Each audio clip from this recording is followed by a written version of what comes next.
नमस्कार मित्रों। आज सीधू ने सच में हमारे साथ दिल्ली से वरिष्ठ पत्रकार उमाकांत लखेड़ा जी जुड़े हैं। उमाकांत जी, आपका सीधू ने सच में स्वागत है। जी, बहुत धन्यवाद। दिल्ली की राजनीति में बहुत उलटफेर हो रहा है, ऐसा लग रहा है हमें दूर से तो। और जंतर मंतर पर वांगचुक अनशन कर रहे हैं। हो सकता है कि उनके अनशन का अंत उनकी मौत में हो जाए।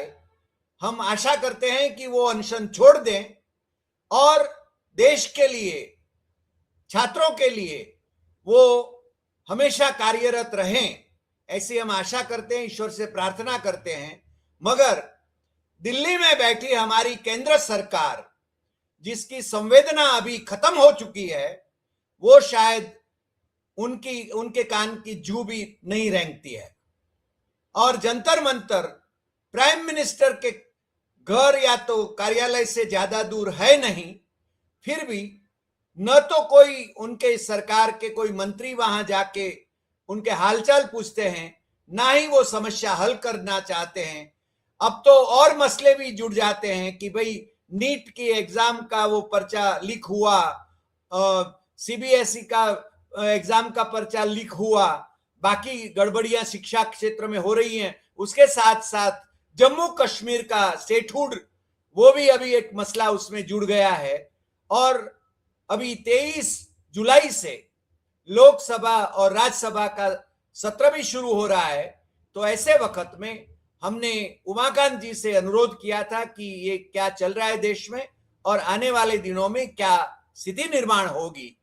हमारी सरकार क्या इतनी संवेदनहीन हो गई है? उमाकांत जी। जी जी जी, नमस्कार। नमस्कार। हरी देसाई साहब, डॉक्टर साहब, आपके जो जितने दर्शक हैं, व्यूअर्स हैं ऑल ओवर द वर्ल्ड, उन सबको मेरा प्रणाम, नमस्कार। आपने कहा कि क्या हमारी सरकार इतनी संवेदनहीन हो गई है। ये सरकार संवेदनहीन ही है। ये सरकार संवेदनहीनता के अलावा कुछ नहीं है। इस सरकार में संवेदनहीनता कूट कूट करके भरी हुई है। इतना कूट के भरी हुई है संवेदनहीनता कि आप उसकी कल्पना नहीं कर सकते, क्योंकि इनका एक ही काम है कि सत्ता हासिल करना, सत्ता पर बने रहना, सत्ता पर कब्जे करना। अगर ईवीएम से नहीं हो सकती सत्ता पर कब्जा, तो ईवीएम को किनारे करो, क्योंकि उस ईवीएम के भरोसे तो हम 303 से 240 हो गए। अब ईवीएम से जीतेंगे नहीं, तो अब जो है एसआईआर करो, उसमें नाम काटो, मुसलमानों के नाम काटो, गरीबों के नाम काटो, जो आपको वोट नहीं देते उसका नाम काटो।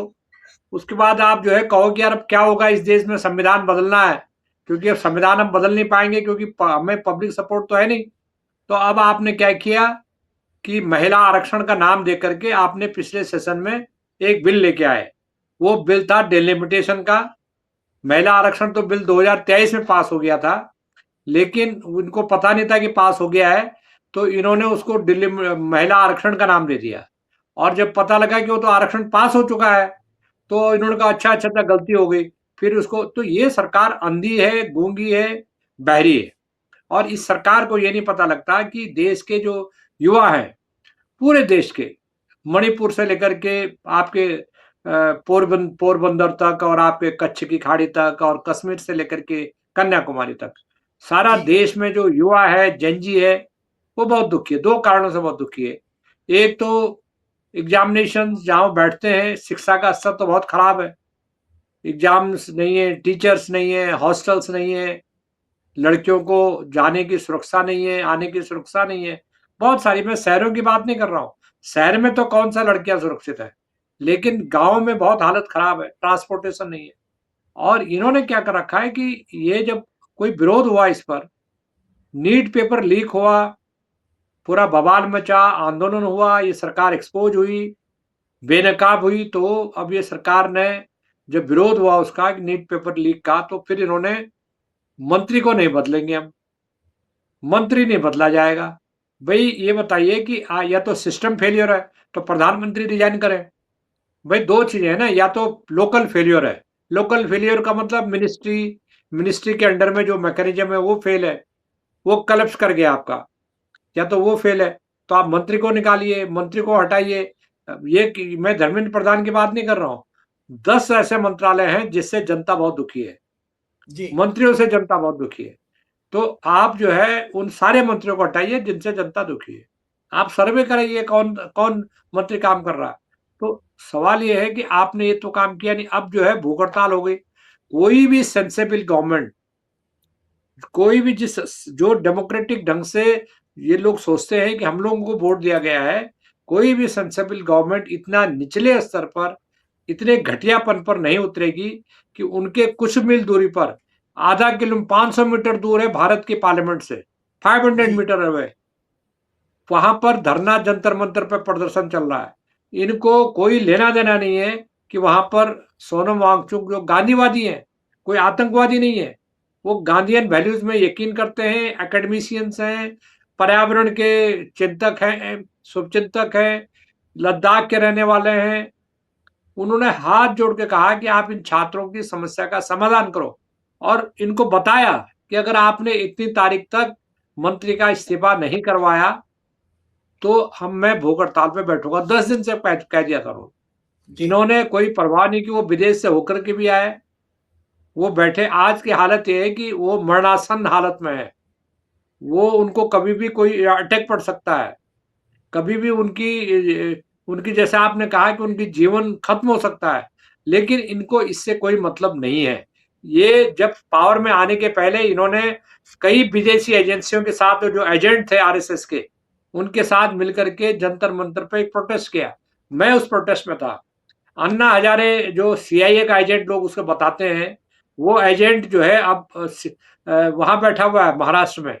वो एजेंट अब दिल्ली नहीं आ रहा है, क्योंकि उसका काम हो गया कि उसको ये काम सौंपा गया था कि आपको भारतीय जनता पार्टी की सरकार को एस्टेब्लिश करना है।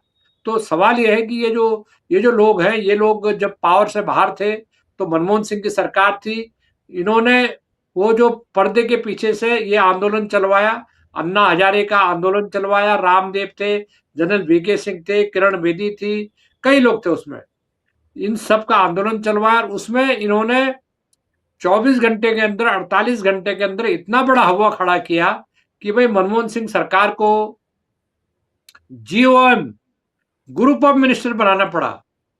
और वो ग्रुप ऑफ मिनिस्टर में तो महाराष्ट्र के मुख्यमंत्री को बुलाना पड़ा दिल्ली, क्योंकि वो मराठी में अन्ना हजारे के साथ बातें करेंगे। तो सवाल तो ये है कि सरकार गूंगी बहरी सरकार है। इस सरकार को, मुझे नहीं लगता कि सरकार जनता की चुनी हुई सरकार है, और मुझे नहीं लगता कि ये सरकार को जरा सी भी चिंता है, जरा सी भी चिंता है सरकार को कि कैसे कैसे ये सरकार शासन चलाना चाहती है, सिस्टम को चलाना चाहती है। ये सरकार पूरी तरह विफल है, नाकाम है। और अब आज की तारीख में सोनम वांगचुक, जब हम ये बात कर रहे हैं, सोनम वांगचुक की हालत बहुत नाजुक हो चुकी है। उन्होंने केवल पानी पी रहे थे, अब पता नहीं वो पानी पी रहे हैं कि नहीं पी रहे हैं, लेकिन उनकी उनकी मौत हो जाए, इसमें इस सरकार को मौत भी हो जाए तो सरकार को कोई फर्क नहीं पड़ता है। तो बहुत सारे ये सरकार जो है ये जन विरोधी कामों में लगी हुई है, और ये सरकार चाहती है कि पावर बनी रहे इनकी, और एडमिशन ऑफ गिल्ट ना हो। कहीं ऐसा ना हो कि हमने मंत्री का इस्तीफा हो गया, मतलब इनको ये लगता है कि कोई के नंबर कम हो जाएंगे। जी जी सर, आपने बहुत अच्छी बात बताई। यानी आपने कहा कि ये असंवेदनशील सरकार है पहले से ही। जी अब ये अपने अपने आप को सरदार पटेल के प्रतिनिधि के रूप में बताते हैं। सरदार पटेल की विश्व में सबसे ऊंची प्रतिमा लगा के वोट बटोरते हैं। तो मुझे सरदार पटेल का एक कथन याद आता है सर। 1931 में कराची में कांग्रेस का अधिवेशन था और सरदार पटेल उसके अध्यक्ष थे। और आपको भली भांति मालूम है कि भगत सिंह और उनके दो साथियों को उसके थोड़े दिन पहले ही फांसी पर लटकाया गया था। तो सरदार पटेल ने कहा था कि ये सरकार इतनी असंवेदनशील है कि उनको पूरे देश का जनमत जो है उससे कोई सरोकार ही नहीं है। वो तो अंग्रेज सरकार थी, वो तो अंग्रेज सरकार थी। अब दूसरा, हमारे यहाँ एक गुजराती कवि लाठी के राजवी सूरज सिंह जी, तख्त सिंह जी गोहिल कलापी के नाम से जाने जाते थे। वो बोले जब नृप जो है, राजा जब है वो असंवेदनशील हो जाता है, तब जनता का क्या होगा। उन्होंने कविता लिखी है, बहुत मशहूर कविता है, वो मैं अभी पूरा पढ़ना नहीं चाहता, मगर इनको गुजराती कवि कलापी का भी, उससे भी प्रेरणा नहीं लेते, सरदार से भी प्रेरणा नहीं लेते, और ये एकदम संवेदना गंवा चुके हैं। मेरे ख्याल से उनको मौत का भी कोई ये नहीं है, वो लाशों की राजनीति करते आए हैं, ये हम भलीभांति जानते हैं सर। मगर अब लोकसभा का, राज्यसभा का जो अधिवेशन हो रहा है, उसमें उनको जो काम करना है, जो दल बदल करा के जो काम कर रहे हैं, उसमें क्या होना है, ये भी आप बताइए, क्योंकि मेरे ख्याल से कॉकरोच जनता पार्टी ने ये मोर्चा निकालने का भी तय किया है सर। जी जी, बिल्कुल बिल्कुल, आपका सही सवाल है। आप कह रहे हैं कि सरदार पटेल को आपने भी कोट किया। मैं कह रहा हूं कि सरदार पटेल, ये किसी के प्रति इनको कोई लेना देना नहीं है। इनको केवल सत्ता से लेना देना है। सत्ता चाहिए, किसी भी तरह मुख्यमंत्री से बदल करके, मुख्यमंत्री से लेकर के नीचे तक, चपरासी तक प्यून इन्होंने बदल दिया गुजरात में, मतलब पूरा बदल दिया। तो उससे इनको लगा कि अगली बार सत्ता मिल जाएगी हमको, क्योंकि एंटी इनकम्बेंसी ये पहचान लेते हैं कि लोग बड़े नाराज हैं, गुस्से में हैं। तो इन्होंने सत्ता बदलने के लिए सब किया। अब सवाल ये है, इनकी जो हकीकत है वो मैं आपको बता रहा हूं कि इनको अगर सरदार पटेल से थोड़ा सा भी रिस्पेक्ट होती, तो सरदार पटेल के नाम पर जो अहमदाबाद में जो स्टेडियम है, उसका नाम बदल करके ये नरेंद्र मोदी स्टेडियम नहीं रखते। कितनी घटिया, और एक जिंदा जी एक इंसान है, एक आदमी जो दिवंगत हो गए आज से 75 साल पहले, उनके नाम पर जो स्टेडियम बना हुआ था, उस स्टेडियम को आपने अपने नाम पे कर दिया। इससे बड़ा घटिया काम कुछ हो नहीं सकता, और इससे बहुत साफ जाहिर होता है कि सरदार पटेल के नाम ये लेते हैं, ये पाखंडी हैं। और ये पाखंड जो है इनका, ये लगता है इनको कि सरदार पटेल के नाम पर हम अपना सिक्का जमाएंगे। और सरदार पटेल का नाम लेते इसलिए भी लेते हैं कि वो नेहरू ने उनको प्रधानमंत्री नहीं बनने दिया। अरे 1950 में सरदार पटेल की डेथ हो गई थी, तब आम चुनाव भी नहीं हुआ था, और एक अंतरिम प्रधानमंत्री बनाए गए थे नेहरू, और अस्वस्थ चल रहे थे सरदार पटेल साहब ने 40 से, वो लगातार अस्वस्थ थे, उनकी तबीयत ठीक नहीं थी। तो इसलिए महात्मा गांधी ने सोच समझ के कहा कि भाई इसके पास विजन है, और इनको कहा कि देखिए, उन्होंने कहा, स्वीकार किया कि भाई ये योग्य व्यक्ति हैं और मैं तो इनके साथ हूँ। तो उसको ये बोलते हैं कि सरदार पटेल को प्रधानमंत्री नहीं बनने दिया। तो ये बहुत घटियापन है इनका, और इतनी बड़ी क्या, मैं शब्द का इस्तेमाल नहीं करना चाहता, ये पाखंडी हैं, और ये सत्ता के लालची हैं, और पावर के लालची हैं, किसी तरह पावर इनको मिल जाए।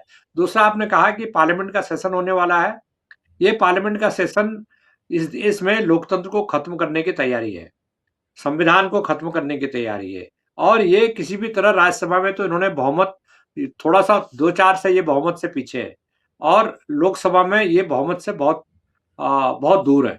तो वो इन्होंने उसके लिए पार्टियां तोड़ना शुरू कर दी, क्योंकि चंद्रबाबू नायडू से, बहुमत चाहिए जी संविधान बदलने के लिए ना जी, वो उससे ये अभी 30-35 सीटें पीछे हैं। और इन्होंने जो कांड किए, ये जो लूट हुआ अयोध्या में लूट की वजह से, इनका जो पूरा स्कीम था पार्लियामेंट के अंदर लूटपाट करने का, संविधान बदलने का, अमित शाह को डिप्टी प्राइम मिनिस्टर, उप प्रधानमंत्री बनाने का, ये सारी स्कीम पर पानी फिर गया है, क्योंकि ये अपने झंझटों में इतने ज्यादा फंसे हैं। और आपको पता होगा कि पिछले 2 महीने से चर्चा चल रही है कि 15-20 जो सेंट्रल मिनिस्टर है वो हटाए जाएंगे। इनकी हिम्मत नहीं है, इनको लग रहा है कि अगर हमने मंत्री हटा दिए तो और ज्यादा बवाल हो जाएगा, बगावत हो जाएगी। और ये इसलिए बगावत को दबाने के लिए ये कुछ मंत्री को टच नहीं किया इन्होंने।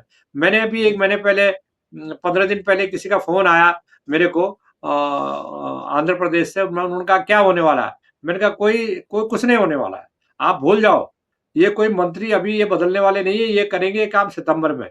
सितंबर के पहले ये कोई काम नहीं करेंगे, क्योंकि इनको लग गया कि अगर हमने ये मौका चुना तो बगावत हो जाएगी। और इनके, मैं बता दूं, सारे राज्यों में बगावत हो रही है। इनके बिहार में बगावत हो रही है, जहां अभी जुमा 4-6 महीने पहले वहां इलेक्शन हुए। आपके गुजरात में बगावत का धुआं अंदर ही अंदर पनप रहा है। डर के मारे, लोगों को जान प्यारी है, लोग डर के मारे कुछ बोलते नहीं है। कोई ऐसा स्टेट नहीं है जहां बगावत नहीं हो रही, खुली बगावत हो रही है। मध्य प्रदेश में हो लेकिन रहा है, नरोत्तम मिश्रा जी को, जी, यस, हर स्टेट में इनके खिलाफ बगावत है। और मैं आपको बता दूं, बगावत का जो सबसे बड़ा कारण है, इनकी जो लीडरशिप है वो फ्लॉप हो रही है। इनके खिलाफ जनता में रोष बढ़ रहा है, गुस्सा बढ़ रहा है। तो इसलिए अब पार्टी के भीतर भी एक बेचैनी हो रही है कि भाई ये तो पार्टी को डुबा देंगे, बीजेपी को डुबा देंगे, आरएसएस को डुबा देंगे, सरकार को डुबा देंगे, और ये ऐसा डुबाएंगे कि दोबारा 200 साल तक भी बीजेपी पावर में नहीं आएगी। तो ये जो मैं आपको बता रहा हूँ कि ये बहुत स्थिति इनकी खराब है। और ये जो लोग हैं, ये लोग देश के इंटरेस्ट में काम नहीं कर रहा है। ये जो लूट हुई है, राम मंदिर की लूट, उसने साबित कर दिया है। और इनके पास कोई जवाब नहीं है कि राम मंदिर लूट हुई है तो कोई इस्तीफा हो जाए। प्रधानमंत्री की जवाबदेही उसमें होनी चाहिए। प्रधानमंत्री ने जो राम मंदिर ट्रस्ट का घोषणा पार्लियामेंट में किया था, प्रधानमंत्री अब जो है उससे बचने की कोशिश कर रहे हैं कि साहब हमने जो जो नोट गिनने वाले थे उनको जेल में डाल दिया, तो अब हम जो है बिल्कुल दूध के धुले हो जाएंगे। और बड़ी मजेदार बात है कि जो नोटबंदी में जेल के अंदर बंद है, उनमें से कोई जमानत नहीं करवा रहा है। आपको आश्चर्य होगा, आपके दर्शकों को, कि भाई आप किसी केस में जेल में बंद हो गए तो उनके रिलेटिव जाकर के पिटीशन दायर करते हैं ना कि भाई इनको जमानत पे छोड़ दो कोर्ट में। कोई जमानत पे बाहर नहीं आना चाहता। अब उनको सर बाहर आएंगे, अंबाजी, उनको लगता है कि हमारी जान चली जाएगी। हाँ सर, अंबाजी यहाँ पर एक तीर्थ स्थान है, बहुत मशहूर तीर्थ जी। स्थान है। और श्रीमती गांधी जब प्राइम मिनिस्टर थी, वो हर चुनाव में पहले अंबाजी के दर्शन करके फिर यहाँ चुनाव प्रचार में आगे निकलती थी। इतना उसका प्रभाव है। तो वो अभी सरकार के हस्तगत है, सरकार के अच्छा। अंडर में है अंबाजी का ट्रस्ट। वहां पर भी चोरी हुई है। वहां अच्छा। जो पैसे गिनने वाले थे, डोनेशन के पैसे, वो गिनने वालों अच्छा। ने चोरी की, मगर उनकी जमानत हो गई। आपने कहा कि इनकी जमानत कोई नहीं करा रहा है। हाँ, नहीं नहीं, इनकी जमानत मैंने पूछा था अयोध्या में। अयोध्या में मेरी रोज बातचीत होती है, कम से कम 20-25 लोगों से रोज बात होती है मेरी। उनका ये कहना है साहब वो बाहर जमानत इसलिए नहीं कर रहे हैं कि बाहर आएंगे तो मारे जाएंगे, तो जेल के अंदर कम से कम सेफ है। भाई उन्होंने जो जो टीम को बताया, लोग पब्लिक बताएगी, पूछेंगे, पत्रकार उनके घर जाएंगे तो कहेंगे हम तो निर्दोष है, हम तो इसको पैसा देते थे। लूट का जो माल था, हम 5 रुपए खाते थे, 95 तो फलाने को देते थे, उसको देते थे, XYZ को देते थे। भाई संदीप भट्ट आपके जेल में बंद क्यों है? क्योंकि संदीप भट्ट को बाहर रहेंगे तो पत्रकार इंटरव्यू लेंगे, तो इंटरव्यू ना ले सके तो उसको जेल में बंद रखो, क्योंकि जेल में बंद आदमी इंटरव्यू नहीं दे सकता। तो सवाल ये है कि इनके लिए इनका पूरा हर चीज को प्लान ढंग से करते हैं, सोच समझ के जी करते हैं। अब तो ये अयोध्या में तो लूट मार कर ली, अब तो ये शुरू हो गए हैं काशी में जो ज्ञान व्यापी मस्जिद है, वो ज्ञान व्यापी जो मंदिर बना हुआ है काशी में शिव जी का, उसके बाद ये मथुरा में कृष्ण मंदिर है, उसके बाद संभल में जो साई साई ईदगाह है, वहां ये कब्जा करने के चक्कर में है। और आरएसएस उसके लिए आंदोलन करने की तैयारी है। तो ये इनका पूरा ध्यान है कि किसी तरह पार्लियामेंट जाए, भाड़ में, इनको कोई लेना देना नहीं है, इनको सत्ता से लेना देना है। अभी जो पावर स्ट्रगल है बीजेपी का, वो पावर स्ट्रगल भी बड़ा रोचक हो रहा है। उसमें पहले ये अमित शाह को डिप्टी प्राइम मिनिस्टर बनाना चाहते थे, है ना, खुद राष्ट्रपति बनना चाहते थे कुछ अभी 2027 में 5-6 महीने बाद।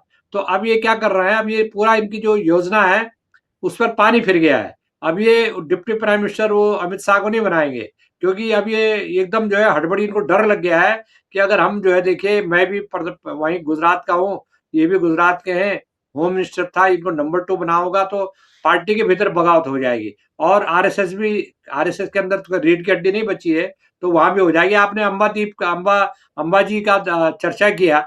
देखो ये जो लूट हो रही है, ये किसी ने लूट नहीं, ये आरएसएस लूट कर रही है। अंबाजी को इन्होंने आरएसएस के हवाले कर दिया होगा, मुझे नहीं पता, लेकिन मैं आपको बता रहा हूं, तय बताइए कि तय मान के बता रहा हूं आपको कि उसको अंबाजी को इन्होंने आरएसएस के कंट्रोल में दे दिया। आरएसएस के लोग उसको संभालते हैं, आरएसएस के लोग पैसा गिनते हैं, आरएसएस के लोग चोरी करते हैं, आरएसएस के लोग व्यवस्था करते हैं, आरएसएस के लोग वो चढ़ावे का जो पैसा है वो इलेक्शन कैंपेन में देते हैं। अभी जो रिपोर्ट्स आ रही हैं कि भाई जो चढ़ावा था अयोध्या का, राम मंदिर का चढ़ा, वो तो पैसा तो आरएसएस की फंडिंग हुई, उससे बीजेपी की फंडिंग हुई, उससे पैसा कहाँ चला गया इतना रुपया, इतना जी पैसा, इतना डॉलर, सोना चांदी, ईंटें, चांदी की ईंटें कहाँ गई? तो ये तो सारे सवाल है। और वो केदारनाथ में तो 2022-23 में पूरी दीवार 228 केजी सोना चांदी, वो दीवार बनी हुई थी पूरी, वो दीवार उखाड़ के गायब कर दी, उसको कहां गई आज तक नहीं पता। सही बात है। शंकराचार्य जी, अविमुक्तेश्वरानंद जी ने ये बात सबसे पहले उठाई भी थी, मगर यस, उनको तो पर्सोना नॉन ग्रांटा बताते हैं ये लोग, और जाली यस, शंकराचार्य पैदा किए हैं। बिल्कुल, बिल्कुल, बिल्कुल। हाँ जानी सर, एक शंकराचार्य अंतिम सवाल, जी, जी, जी। अंतिम एक सवाल मुझे पूछना था। इनको जी, जम्मू कश्मीर के मुख्यमंत्री उमर अब्दुल्ला को हटा के अपनी सरकार वहां स्थापित करना है। वैसे भी उमर अब्दुल्ला के पास पावर्स तो ज्यादा है नहीं, मगर वो जी, उनके कुछ डिफेक्शन की बात चली थी, वो अभी थम गई है कि उसमें कुछ आगे ये लोग करेंगे, या तो इनके गोपित एजेंडा जो होता है, हिडन एजेंडा, वही चलता जी। रहेगा। देखिए, ये मैं आपको बता रहा हूँ, यही काम ये पंजाब में कर रहे हैं, यही काम ये जम्मू कश्मीर में कर रहे हैं। पश्चिम बंगाल भी बॉर्डर स्टेट है, बांग्लादेश से जुड़ा हुआ है। ये बड़ा खतरनाक खेल कर रहे हैं, और ये कोशिश कर रहे हैं कि जनता ने भले ही आपको मैंडेट नहीं दिया, जनता ने वोट नहीं दिया, जनता ने आपको चुनाव में हराया, लेकिन लूट-पाट करके, खरीद-फरोख्त करके, गुंडागर्दी करके ये हर जगह पावर को कैप्चर करना चाहते हैं। आम आदमी पार्टी के 7 एमपी थे राज्यसभा में पंजाब से, सारे एमपी इन्होंने जी भर्ती कर दिए भाजपा में। जी अब क्या है, यहाँ बड़ी विडंबना है कि वहाँ 3 तो एमएलए हैं, 2 या 3 एमएलए हैं पंजाब में बीजेपी के, और 7 राज्यसभा के एमपी है। मतलब कोई कॉमन सेंस है? कोई थोड़ा सा भी कॉमन सेंस है कि आपने जी। 2-3 एमएलए हैं और आपके, और 7 राज्यसभा के एमपी है जिनको आपने दल बदल कराया। और मैं आपको बता रहा हूँ, इनकी मेंबरशिप जानी चाहिए थी, इसलिए नहीं जा रही कि बीजेपी ने पूरा संविधान, पूरा नियम कायदे सब कंट्रोल कर दिया, और यही वो इन्होंने ताक पर टीएमसी रख के जो दिए हैं। बागी एमपी थे, जी, जी, उनको भी इन्होंने महाराष्ट्र में वही किया है उन्होंने, महाराष्ट्र में हर वही जगह ये किया है। यही कर रहे हैं। किसी तरह जी तो सही ये बात। डिजास्टर है, और मुझे लग रहा है कि जो हो रहा है देश में, चाहे वो हड़ताल हो रही, भूख हड़ताल हो रही, इसको इनसे कोई लेना-देना नहीं है। इनको सत्ता चाहिए, पावर चाहिए, लूट-पाट करके, पैसे का इस्तेमाल करके, मनी पावर, मसल पावर, सारी चीज़ों का इस्तेमाल करके। यही मैं कहना चाहता हूँ साहब। जी जी जी जी। सर, आज आप हमारे साथ जुड़े और आपने ये विश्लेषण किया, उसके लिए हम आपके बहुत बहुत शुक्रगुजार हैं। आप दृष्टिवंत धन्यवाद। हैं, और भविष्य में हुँ, क्या होने वाला है ये भी आप बताते हैं, और हमारे दर्शकों से हम अनुरोध करेंगे कि आपकी बात को बराबर याद रखें। आज इतना ही, हाँ, फिर मिलते हैं नए एपिसोड में नए विषय के साथ। नमस्कार। नमस्कार।